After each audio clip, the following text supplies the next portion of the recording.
സമ്പദാമപഹർത്താരം ദാതാരം സർവസമ്പദാം ലോകാഭിരാമം ശ്രീരാമം ഭൂയോ ഭൂയോ നമാമ്യഹം. ആഞ്ജനേയമതിപാടലാനനം കാഞ്ചനാദ്രികമനീയ വിഗ്രഹം പാരിജാതതരുമൂലവാസിനം ഭാവയാമി പവമാനനന്ദനം. മനോജവം മാരുതതുല്യവേഗം ജിതേന്ദ്രിയം ബുദ്ധിമതാം വരിഷ്ഠം വാദാത്മജം വാനരയൂഥമുഖ്യം ശ്രീരാമദൂതം ശിരസാ നമാമി. അഖിലമലവിനാശം പാണിനാ ഹസ്തപാശം കനകഗിരിനികാശം സൂര്യകോടിപ്രകാശം ഭവഭയപരിഹാരം മാലതീതീരവാസം ഗണപതിമഭിവന്ദേ മാനസേ രാജഹംസം.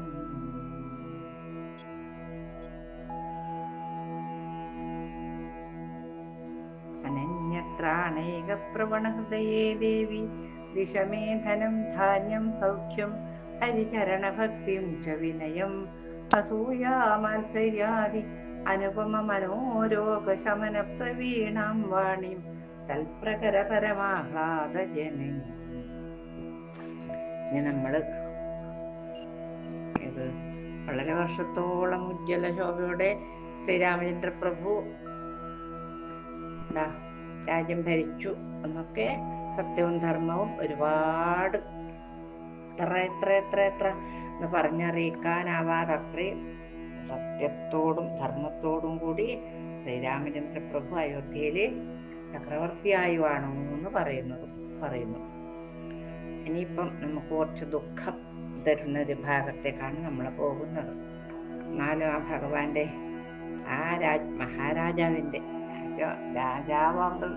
രാജാവിന്റെ അല്ലേ ആ ഒരു ധർമ്മ സംരക്ഷണം ആണ് നമ്മൾ ആ ഒരു കഥയിലേക്കാണ് നമ്മൾ പോകുന്നത്. അതായത് നമ്മുടെ സീതാദേവിനെ പരിത്യജിക്കുന്നു ഒരു ദുഷ്ടനായ അലക്കുകാരന്റെ നുണ കേട്ടിട്ട്. ആ അലക്കുകാരനെയാണ് പിന്നത്തെ അവതാരത്തിൽ എൻ്റെ പൊന്നുണ്ണി കണ്ണൻ തേങ്ങ പറിക്കുന്നത് പോലെ പറിച്ചിട്ട് തല അങ്ങെറിഞ്ഞത്. ഈ അവതാരത്തിൽ അങ്ങനെ ഒന്നും ചെയ്യൂലല്ലോ, സത്യത്തിനും ധർമ്മത്തിനും എതിരായിട്ട്. അപ്പൊ ശ്രീരാമചന്ദ്രനല്ല പൊന്നുണ്ണിക്കണ്ണൻ സത്യവും ധർമ്മം വെടിഞ്ഞ കളി കളിച്ചു എന്ന് വെച്ചാൽ ഇല്ല, സത്യവും ധർമ്മം വെട്ടിച്ചുണ്ണി ഒന്നും കളിച്ചിട്ടില്ല. പക്ഷെ നേരിട്ട് വന്നാല് കൊടുക്കും, അത് തന്നെ. അങ്ങനെയാണ് വേണ്ടതും. അർജുനനോടും പറയുന്നത് ഭഗവത്ഗീതയിൽ പറയുന്ന അതാണ്, പറയാനുള്ള കാര്യം പറയണം അർജുന, അത് ഉള്ളിൽ മൂടി വെക്കേണ്ടതല്ല. അത് ആ ഒരു എന്താണെന്നറിയില്ല, ആ ഒരു സ്വഭാവം എനിക്കുള്ളത്. പൂർണ്ണമായിട്ട് പറയാനുള്ളത് ഹൃദയത്തിൻ്റെ ഉള്ളിൽ ഭഗവാൻ ഇരിക്കാനുള്ളൊരു സ്ഥലം, ഒരു സ്വർണ്ണപീഠം വെച്ചിട്ടുണ്ട്. അത് അഴുക്കും അല്ലാതെ എന്തെങ്കിലും നിറച്ചു വെച്ചാൽ അവിടെ ഭഗവാൻ ഇരിക്കുന്നുണ്ട് എൻ്റെ പൊന്നുണ്ണി എൻ്റെ ഹൃദയത്തിൽ. അത് മതി എനിക്ക്. എൻ്റെ അവസാനം വരെ എൻ്റെ കൂടെ അങ്ങനെ ഉണ്ടായിട്ട് എന്നെയും കൊണ്ടങ്ങ് പോയി കഴിഞ്ഞാല് സമാധാനായി, പൂർണ്ണ സമാധാനം അങ്ങനെ വരും എന്നാണ് ഞാൻ വിശ്വസിക്കുന്നതല്ല, എനിക്കറിയാം അങ്ങനെയാണെന്ന്. ഇപ്പൊ നമ്മൾ ആ സീതാപരിത്യാഗത്തിലേക്ക് പോവാം. ദൂതന്മാർ സാമ്രാജ്യത്തിലെങ്ങുമുള്ള നഗരങ്ങളിൽ കൂടിയും നാട്ടിൻപുറങ്ങളിൽ കൂടിയും സഞ്ചരിച്ച് ശേഖരിക്കുന്ന വിവരങ്ങൾ രാജാവിനെ അറിയിക്കുന്ന പതിവൊന്നും ഉണ്ടായിരുന്നു. എവിടെയെങ്കിലും ഒരു പോറൽ, ഒരു കളങ്കം ഉണ്ടെങ്കിൽ അത് അന്നേരം തന്നെ ഭഗവാൻ തീർത്തു കൊടുക്കും. ഒരു സങ്കടം ഉണ്ടെങ്കിൽ അതിനാണ് ഇങ്ങനെ ദൂതന്മാരെ വേഷപ്രച്ഛന്നരായിട്ട് അങ്ങനെ പോകും. അതുപോലെ രാമനും വിവരങ്ങൾ ശ്രദ്ധിച്ചു. ഒരു ദിവസം തന്റെ ജോലി നിർവഹിച്ചെത്തിയ ഒരു ദൂതൻ സാധാരണമല്ലാത്ത സങ്കോചത്തോടുകൂടി രാമനെ സമീപിച്ചു. അവൻ അവിടുത്തെ മുമ്പിൽ നമസ്കരിച്ച് എഴുന്നേറ്റ് നിശബ്ദനായി വിറച്ചുകൊണ്ടൊരു ഭാഗത്ത് നിന്നു. മഹാരാജാവേ, എൻ്റെ വാക്കുകൾ ശ്രദ്ധിച്ചാലും ഈ വിവരം ഇവിടെ അറിയിക്കേണ്ടി വന്നതിൽ ക്ഷമിക്കണം. ഒരലക്കുകാരൻ അയാളുടെ ഭാര്യയുമായി കലഹിക്കുകയായിരുന്നു. അവൻ അവളെ ശാസിക്കുന്നത് ഞാൻ കേട്ടു. നീ ലജ്ജയില്ലാത്തവളാണ്. നീ എന്നെ രാമൻ എന്ന് കരുതിയോ? പോ എൻ്റെ വീട്ടിൽ നിന്ന്. എനിക്കെങ്ങനെ നിന്നെ കൈക്കൊള്ളാൻ കഴിയും? നീ അന്യൻ്റെ വീട്ടിൽ ദീർഘസമയം കഴിച്ചു കൂട്ടിയതല്ലേ, അവിടെ നിന്ന് പോ. അങ്ങനെ പറയുന്നുണ്ടായിരുന്നു അത്രേ. ഈ വാക്കുകൾ അസ്ത്രം പോലെ രാമന്റെ ഹൃദയത്തിൽ തറച്ചു. അന്ന് രാത്രി അവിടുത്തെ ഉറങ്ങാൻ കഴിഞ്ഞില്ല. മധ്യരാത്രിയായപ്പോൾ അവിടുന്ന് കിടക്കയിൽ നിന്ന് എഴുന്നേറ്റ് ചിന്തിച്ചു. ഞാൻ ഈ രാജ്യം ഭരിച്ചു തുടങ്ങിയിട്ട് ഇപ്പോൾ ഒരു യുഗം തികഞ്ഞു. കുറേ കൊല്ലങ്ങൾ കൂടി എനിക്കിത് തുടർന്നു പോകേണ്ടതുണ്ട് താനും. അനന്തരം വിഷാദമയമായ മനോരാജ്യത്തിൽ മുഴുകി ആ കരുണാവാരിധി ഇങ്ങനെ ചിന്തിച്ചു. കഷ്ടം, എനിക്ക് സീതയെ പരിത്യജിക്കേണ്ടതുണ്ട്. എനിക്ക് വൈദിക പഥം മുറുക്കെ പിടിച്ചേ മതിയാകും. സ്വന്തം ജീവന്റെ ഒരു ഭാഗമായിട്ട് കണക്കാക്കുന്നതാണ് സീതാദേവിനെ. അതുപോലെ തന്നെ സഹോദരന്മാരെ, അതുപോലെ തന്നെ രാജ്യത്തിലെ പ്രജകളെ ഒക്കെ ഭഗവാൻ വെക്കേണ്ട സ്ഥാനം തന്നെ വെച്ചിട്ടാണ് ആ ഭരണം നിർവഹിക്കുന്നുണ്ടായിരുന്നത്. അവിടുന്ന് സീതയുടെ സമീപം ഞാൻ സന്തോഷപൂർവ്വം സംസാരിച്ചു. ജാനകി, നീ ഇതുവരെ എന്നിൽ നിന്നൊരു വരവും ആവശ്യപ്പെട്ടിട്ടില്ല. എന്നാലും ഞാൻ നിനക്കൊരു വരം തരാം. നിന്റെ പവിത്ര വസതിയിലേക്ക് പോകൂ. ദർശനത്തിൽ സീതാരാമന്റെ കാൽക്കൽ നമസ്കരിച്ച് നിന്റെ സൂക്ഷ്മ ശരീരത്തിൽ വൈകുണ്ഠത്തിലേക്ക് പോയി. ഈ വസ്തുത ആരും അറിഞ്ഞതേയില്ല.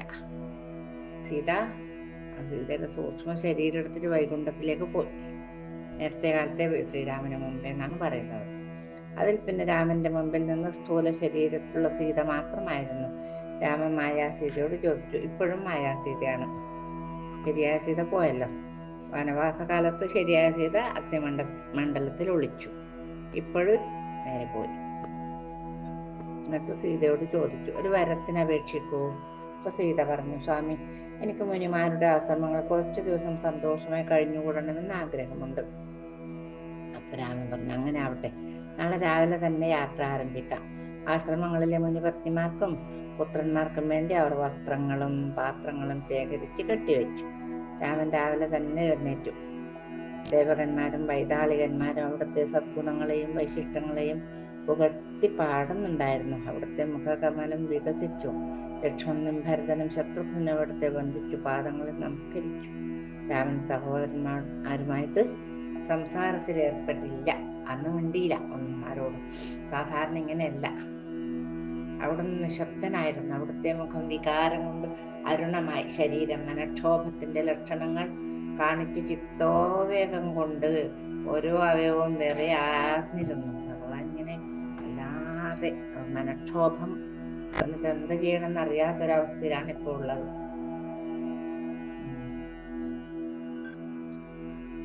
ഓരോ അവയവവും വേറെ ആർന്നിരുന്നു ഭഗവാന്റെ. അവിടുത്തെ ദുഃഖത്തിനുള്ള കാരണം അറിയാത്ത 3 സഹോദരന്മാരും ഭയത്തിലും പേടിച്ചുപോയി. അനിയന്മാരിങ്ങനെ ഒരു ഭാവം ഉണ്ടാവാറില്ല. എന്ത് പറ്റിയെന്നില്ലത്.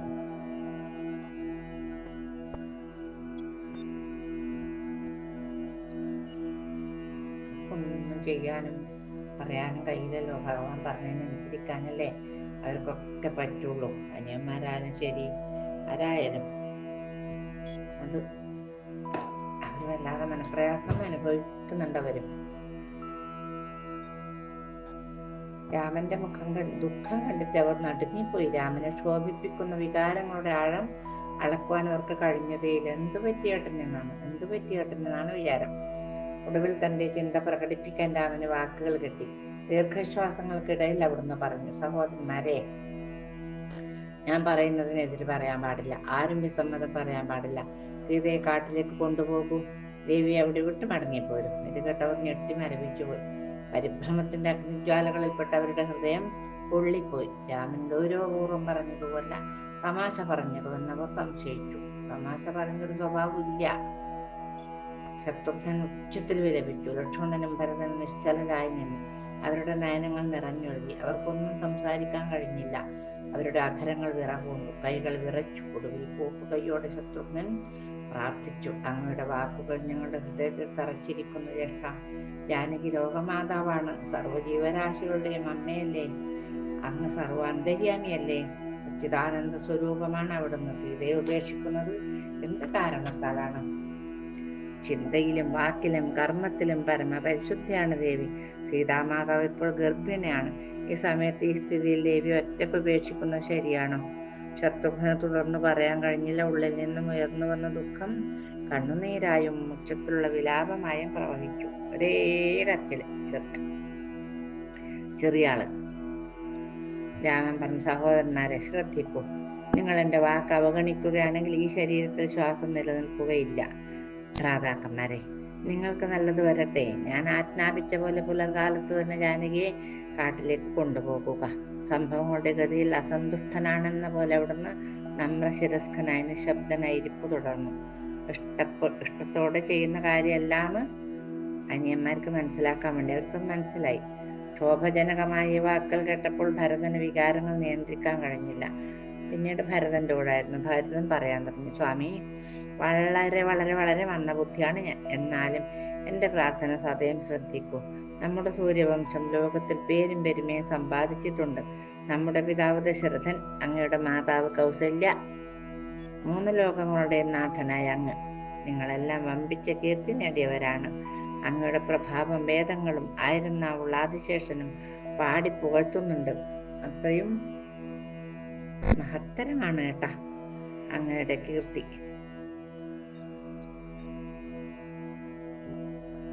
നല്ലതിന്റെ എല്ലാം കല പറയാണ് ജാനകി. ജാനകിക്ക് ഒരു ഇത്ര ലേശം കളങ്കയില്ല.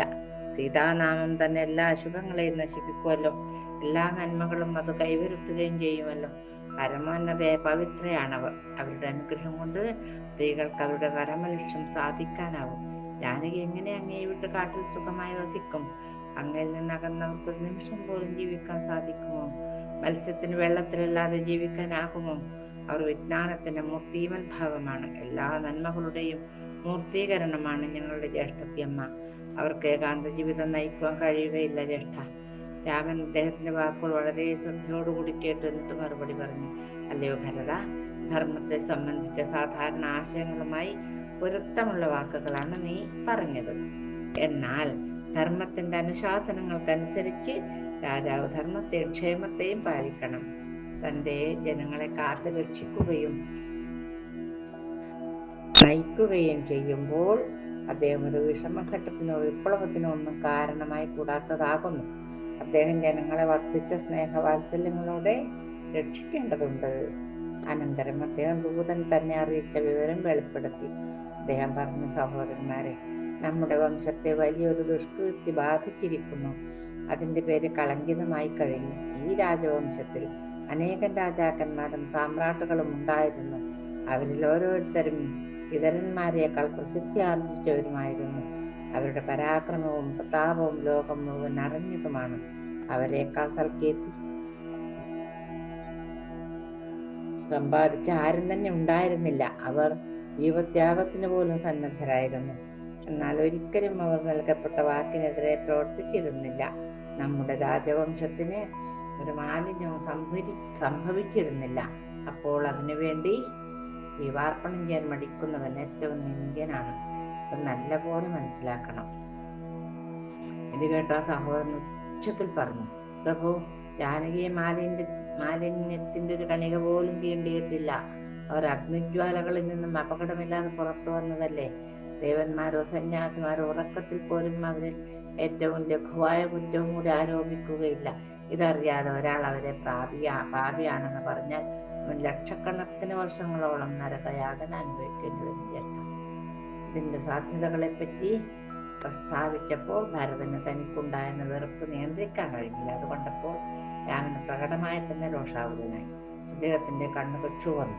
ലക്ഷ്മണൻ ഇത് കണ്ട് തടുക്കാൻ നിവൃത്തിയില്ലാതെ അദ്ദേഹം ഭരതന്റെ പിന്നിൽ ഒളിച്ചു. പാവം. എന്നാൽ രാമൻ ലക്ഷ്മണനെ അഭിസംബോധന ചെയ്തു. ലക്ഷ്മണ, ജനങ്ങൾ പറയുന്നതിന്റെ സൂചന നീ ഗ്രഹിക്കണം. ദുഃഖിതൻ എന്ന ബുദ്ധിശൂന്യമായ ഭാവം ഉപേക്ഷിക്കണം. എന്റെ കൽപ്പന അനുസരിക്കാതെ എന്നോട് വാദിക്കാൻ തുടങ്ങിയാൽ നീ ജീവിതാവസാനം വരെ അതിനെപ്പറ്റി പശ്ചാത്തപിക്കേണ്ടി വരും. ജാനകിയെ,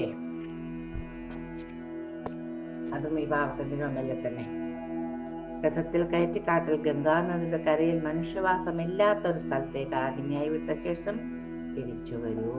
എന്താണ് നോക്കിപ്പോ. തന്റെ സ്വാമിയുടെ കൽപ്പന ലക്ഷ്മണൻ കേട്ടു. ആ കൽപ്പന നടപ്പിൽ വരുത്തുന്നതിനിടെ മരണം തന്നെ അഭിമുഖീകരിച്ചാൽ ആ മരണത്തിന് തന്നെ അദ്ദേഹം സന്നദ്ധനായിരിക്കും. അദ്ദേഹം യാത്രക്കുള്ള എല്ലാ ഒരുക്കങ്ങളും ചെയ്തു. ഭക്ഷണ സാധനങ്ങളും വസ്ത്രങ്ങളും എല്ലാം രഥത്തിൽ വെച്ച് ജാനകി അതിൽ കയറ്റിയ ശേഷം ഓടിച്ചുപോയി. കുറച്ചു സമയം ആശ്രമത്തിൽ കഴിക്കാമെന്നുള്ള പ്രതീക്ഷയിൽ സീതാദേവി വളരെ ഉല്ലാസവതിയായിരുന്നു. സന്തോഷം കൊണ്ടും കൃതജ്ഞത കൊണ്ടും അവരുടെ ഹൃദയം നിറഞ്ഞിരുന്നു. എന്നാൽ ലക്ഷ്മണന്റെ വിഷാദഗ്രസ്തമായ മുഖം കണ്ടപ്പോൾ അവർ ദുഃഖിതയായി. അവർ മൂകയും അധീരയുമായി. മാണിക്കല്ലുപോയ പാമ്പിനെ പോലെ അവർ ഹൃദയത്തിന്റെ അഗാധതയിൽ വേദനിച്ചു. അവർ ഗംഗാനദിയുടെ തീരത്തെത്തി. ഭയജനകമായിരുന്നു ആ വനപ്രദേശമാകെ. അവർക്കും വല്ലാത്ത ഭയമുണ്ടായി. ലക്ഷ്മണൻ ഭയപ്പെടുന്നത് കണ്ട് സീതക്ക് കൂടുതൽ ഭയമായി. താൻ സീതയുടെ ഭാഗം അഭിനയിക്കുകയായിരുന്നുവെന്നും യഥാർത്ഥ സീത അവിടെ ഉണ്ടായിരുന്നില്ലെന്നും അവർക്ക് തീർച്ചയായും അറിയാമായിരുന്നു. എന്നിട്ടും താൻ അഭിനയിക്കുന്ന ഭാഗം ലോകത്തിന്റെ മുമ്പിൽ വിജയകരമായി തീർക്കാൻ അവർ ഭംഗിയായി ശ്രമിച്ചു. അവർ വിലപിച്ചു, അല്ലയോ ലക്ഷ്മണ, നീ എന്നെ എവിടെയാണ് കൂട്ടിക്കൊണ്ടുവന്നിരിക്കുന്നത്? ഇവിടെ ആശ്രമമൊന്നും കാണുന്നില്ലല്ലോ. ഈ കാട്ടിൽ വന്യമൃഗങ്ങളും വിഷപ്പാമ്പുകളും അലഞ്ഞു നടക്കുന്നില്ലേ? മനുഷ്യവാസത്തിന്റെ ഒരു ലക്ഷണവും ഇവിടെ കാണുന്നില്ലല്ലോ ലക്ഷ്മണ, എനിക്ക് പേടിയാവുന്നു. പാവം മായാസീത പറയുകയാണ്. സീതയുടെ വിലാപം കേട്ടപ്പോൾ ലക്ഷ്മണൻ സഹാനുഭൂതിക്ക് അധീനനായി. അദ്ദേഹം രാമൻ പറഞ്ഞതോർത്ത് മനസ്സിൽ പറഞ്ഞു, രാമ, ഇതെന്താണ് അങ്ങ് ചെയ്തത്? അല്പം ധൈര്യം സമാഹരിച്ചുകൊണ്ട് അദ്ദേഹം സീതയെ നോക്കി. പക്ഷേ ആ സന്ദർഭത്തിൽ മാരകമായ ദാഹം അദ്ദേഹത്തിനുണ്ടായി. അതിന്റെ ഫലമായി വളരെ കഷ്ടപ്പെട്ടു. ആ സ്ഥിതിയും അദ്ദേഹം അനുഭവിക്കുന്ന വിഷമങ്ങളും കണ്ട് സീതക്ക് വലിയ ഉത്കണ്ഠയുണ്ടായി. സീതയെ അവിടെ വിട്ട് മടങ്ങിപ്പോകാൻ ഉറച്ച തീരുമാനം അദ്ദേഹം എടുത്തിട്ടുണ്ടെന്ന് കണ്ട വനദേവതമാർ ആകാശത്തിൽ നിന്ന് സംസാരിച്ചു. ലക്ഷ്മണ, ജാനകി ഇവിടെ വിട്ടിട്ട് തിരിച്ചു പോകൂ. ഭാഗ്യത്തിന്റെ മൂർത്തിമത്ഭാവമായ സീത ജീവിച്ചു കൊള്ളും. അദൃശ്യശക്തിയിൽ നിന്നുണ്ടായ ഈ ഉറപ്പുകൾ ലക്ഷ്മണന്റെ ഹൃദയത്തിൽ ധൈര്യം ജനിപ്പിച്ചു. ലക്ഷ്മണൻ ആദരപൂർവ്വം കൈകൾ കൂട്ടി പറഞ്ഞു, മാതാവേ, എനിക്ക് എന്ത് ചെയ്യാൻ കഴിയും? എനിക്ക് ജ്യേഷ്ഠന്റെ കൽപ്പന നടപ്പിൽ വരുത്താതിരിക്കാൻ നിവൃത്തിയില്ലല്ലോ. അണുപോലും അതിൽ നിന്നും വ്യതിചലിക്കാൻ എനിക്ക് ധൈര്യമില്ല. ഏറ്റവും നിന്ദ്യനായ മഹാദ്രോഹിയാണ് ഞാൻ. അങ്ങയെ കൊടുങ്കാട്ടിൽ വിട്ടിട്ട് മടങ്ങിച്ചെല്ലാൻ എന്നോട് ആജ്ഞാപിച്ചിരിക്കുന്നു. ഇത്രയും പറഞ്ഞ ശേഷം അദ്ദേഹം തേർമടക്കി തെളിച്ചു. താൻ പിന്നിട്ടിട്ടുള്ള മാർഗത്തിൽ തന്നെ അദ്ദേഹത്തിന്റെ ദൃഷ്ടികൾ ഉറച്ചിരുന്നു. അദ്ദേഹത്തിന് ദൂരെ നിന്നും സീതയുടെ വിലാപം കേൾക്കാമായിരുന്നു. ലക്ഷ്മണ, ഇവിടെ എന്നെ ഈ കൊടുങ്കാട്ടിൽ ഉപേക്ഷിച്ചിട്ട് നീ പോവുകയാണോ? ഇവിടെ എന്നെ രക്ഷിക്കാൻ ആരുണ്ട്? ഒരു സാധാരണ സ്ത്രീയെ പോലെ സീത എല്ലാം മുറയിട്ട് കരഞ്ഞു. അവരുടെ കരച്ചിൽ ലക്ഷ്മണന്റെ ശ്രോത്രപുടങ്ങൾ തുളച്ചു. പക്ഷെ രാമന്റെ കൽപ്പന അനുസരിക്കുക എന്ന തന്റെ കടമയോർത്ത് അദ്ദേഹം ഹൃദയം പാറ പോലെ കഠിനമാക്കി അതിവേഗം തേരോടിച്ചു. സീത ഭയത്താലും നിരാശയാലും ബോധരഹിതയായി. ഇതെല്ലാം സംശയരഹിതമായും അഭിനയം തന്നെ ആയിരുന്നു. അല്പസമയത്തിന് ശേഷം ദേവിക്ക് ബോധം വന്നു. അവർ എഴുന്നേറ്റിരുന്നു. അവരുടെ സങ്കടം വാക്കുരൂപത്തിൽ പ്രവഹിപ്പിച്ചു. അല്ലയോ രാമചന്ദ്ര, ജനനം മുതൽ എന്റെ ജീവിതം ദുഃഖപൂർണമാണ്. മഹാകഷ്ടം. ദുഃഖം എത്ര ശക്തിയായി എന്നെ ആക്രമിച്ചിട്ടും ജീവൻ എന്റെ ശരീരത്തിൽ പറ്റിപ്പിടിച്ചു നിൽക്കുന്നു. വിധിയെ പഴിച്ചുകൊണ്ട് അവർ വളരെ നേരം വിലപിച്ചു. ഈ ഘട്ടത്തിൽ വാൽമീകി മഹർഷി ഗംഗാസ്നാനവും കഴിഞ്ഞ് ആ കാട്ടിൽ കൂടി തന്റെ ആശ്രമത്തിലേക്ക് മടങ്ങി പോവുകയായിരുന്നു. സീതയുടെ വാക്കുകൾ മഹർഷിയുടെ കാതുകളിൽ പതിച്ചു. ആ വനാന്തരത്തിൽ സഹായം അഭ്യർത്ഥിച്ചുകൊണ്ടുള്ള ഒരു സ്ത്രീയുടെ ദയനീയ സ്വരം കേട്ട് അദ്ദേഹം അത്ഭുതപ്പെട്ടു. ശബ്ദമുണ്ടായ സ്ഥലത്തേക്ക് മഹർഷി മെല്ലെ ചെന്നു. അവിടെ എല്ലാം അന്വേഷിച്ചോടു സീതയുടെ മുമ്പിലെത്തി. കാട്ടിലെ കടന്നുകാരുന്നു, കൊടുങ്കാട്ടിലെ. സീതക്ക് വാൽമീകി മഹർഷിയെ മനസ്സിലായി. സംഭവങ്ങളെല്ലാം സീത അദ്ദേഹത്തോട് പറഞ്ഞു. ഓ മഹാമുനി, ഞാൻ ജനക ചക്രവർത്തിയുടെ മകളാണ്. ശ്രീരാമചന്ദ്രന്റെ പത്നിയുമാണ്. ലോകം മുഴുവനും ഇതറിയും. പക്ഷെ അദ്ദേഹം എന്ത് കാരണമാണ് എന്നെ പരിത്യജിച്ച് ഇങ്ങനെ കാട്ടിലേക്ക് തള്ളിയതെന്ന് എനിക്ക് മനസ്സിലാവുന്നില്ല. വിധി കൽപ്പിതങ്ങളിൽ നിന്നും രക്ഷപ്പെടാൻ സാധിക്കുമോ? മഹർഷി ഉത്തമ, ലക്ഷ്മണൻ എന്നെ ഇവിടെ കൊണ്ടുവന്നിട്ട് പോയി. എന്തിനാണ് ഇത് ചെയ്തതെന്ന് അവൻ എന്നോട് പറഞ്ഞതുമില്ല. വാൽമീകി അവരുടെ കഥനത്തിന്റെ കഥ ശ്രദ്ധിച്ചു. അദ്ദേഹം സീതയെ സമാശ്വസിപ്പിച്ചു. മകളെ, എന്റെ അച്ഛൻ മിഥിലാ ചക്രവർത്തിയായ ജനകൻ എന്റെ സ്നേഹിതനാണ്, എന്റെ ശിഷ്യനുമാണ് അദ്ദേഹം. ആ രാജാവിന് എന്നിൽ ഭക്തിയും ബഹുമാനവും ഉണ്ട്. പ്രിയപുത്രി, വ്യസനിക്കേണ്ട. എന്റെ ആശ്രമം എന്റെ പിതൃഗൃഹമാണെന്ന് ധരിച്ചോളൂ.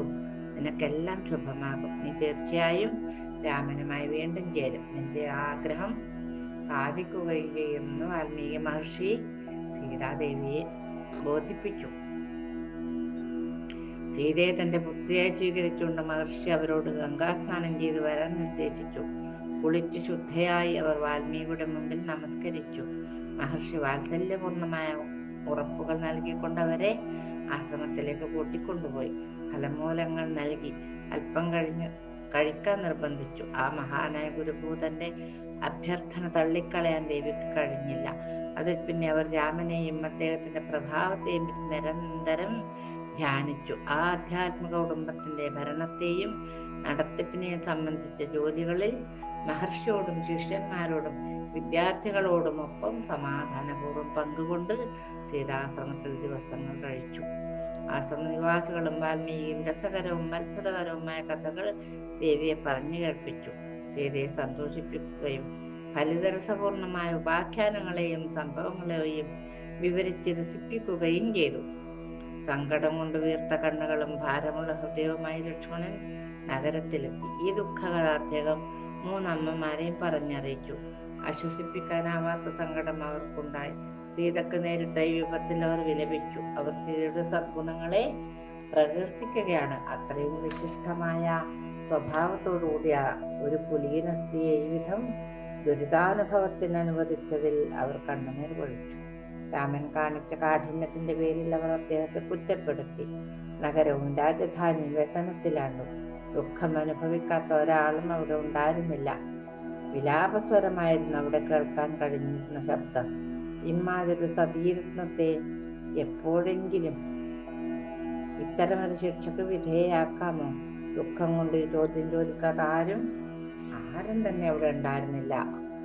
രാമൻ ഈ അലമുറകളും വിലാപവും കേട്ടു. അദ്ദേഹം തന്റെ ഏക സഖാവായ ലക്ഷ്മണനോടുകൂടി ക്ഷേത്രത്തിൽ പോയി മറ്റുള്ളവരുടെ ദൃഷ്ടിയിൽ നിന്നും അകന്നു ഒരു ദിവസം അവിടെ കഴിച്ചു. പിന്നീട് അദ്ദേഹം അന്തഃപുരത്തിൽ ചെന്നു. അമ്മമാരെ സാന്ത്വനപ്പെടുത്തിക്കൊണ്ട് ജ്ഞാനമാർഗത്തിൽ അവർക്ക് ഉപദേശങ്ങൾ നൽകി. ഒരു യഥാർത്ഥ ഭരണകർത്താവ് സ്വന്തം പ്രജകളെ മാത്രമാണ് ബന്ധുക്കളായി കരുതുന്നതെന്നും അവരെ മാത്രമാണ് തന്റെ മിത്രങ്ങളായി ഗണിക്കുന്നതെന്നും അദ്ദേഹം വിശദീകരിച്ചു കൊടുക്കുകയാണ്. രാമന്റെ രീതിയാണെന്ന് അദ്ദേഹം പറഞ്ഞു. തന്റെ കീഴിലുള്ള പ്രജകളെ സ്വന്തം ബന്ധുക്കളായി പരിഗണിച്ചുകൊണ്ട് ആവശ്യം വന്നാൽ സ്വന്തം ബന്ധുക്കളെ പോലും പരിത്യജിക്കണം ഒരു രാജാവെന്നും അദ്ദേഹം പറഞ്ഞു. ദിവസം കഴിയും തോറും ദൗർബല്യം വർദ്ധിച്ചു വരുന്ന വിധം സീതയുടെ വേർപാട് അമ്മമാരെ ബാധിച്ചിരുന്നു. ആ ദുഃഖം ഒടുവിൽ അവരുടെ മരണത്തിൽ കലാശിച്ചു. അവരിൽ അന്തർലീനമായ അഗ്നിയെ യോഗശക്തിയാൽ പ്രത്യക്ഷപ്പെടുത്തുകയും ആ അഗ്നിയിൽ അവർ സ്വയം ഭസ്മീകൃതരാവുകയുമാണ് ഉണ്ടായത്. മൂന്നമ്മമാരും ദേഹം ത്യജിച്ചു. അതിന്റെ ഫലമായി അവർക്ക് ആനന്ദത്തിന്റെ അത്യുച്ഛമായ നില ലഭിച്ചു. ആ സഹോദരന്മാർ മാതൃനഷ്ടത്തിൽ അത്യന്തം ദുഃഖിച്ചു. ശവസംസ്കാര കർമ്മങ്ങളെല്ലാം മേധാവിധി നിർവഹിക്കുകയും ചെയ്തു.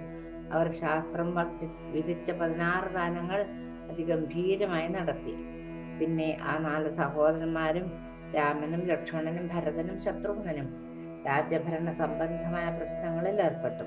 ജനങ്ങളുടെ ആഗ്രഹങ്ങൾക്കും അവരുടെ പരിപൂർണ സംതൃപ്തിക്കും അനുസരിച്ച് തങ്ങൾ ഏറ്റെടുത്ത ഭരണപരമായ ചുമതലകളുടെ നിർവഹണത്തിൽ വ്യാപൃതരായി. അങ്ങനെ ഇരിക്കെ രാമൻ വേദങ്ങളിൽ നിർദ്ദിഷ്ടമായ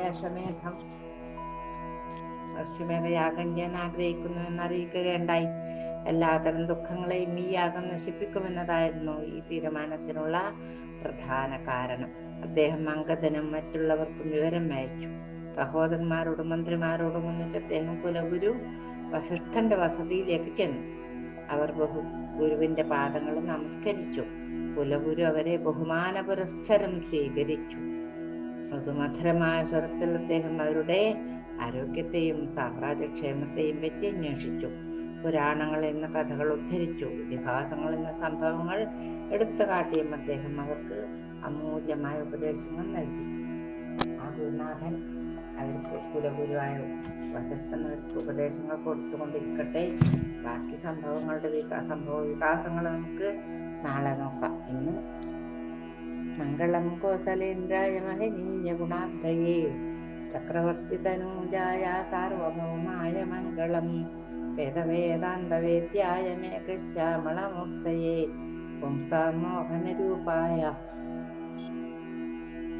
പുണ്യശ്ലോകായ മംഗളം.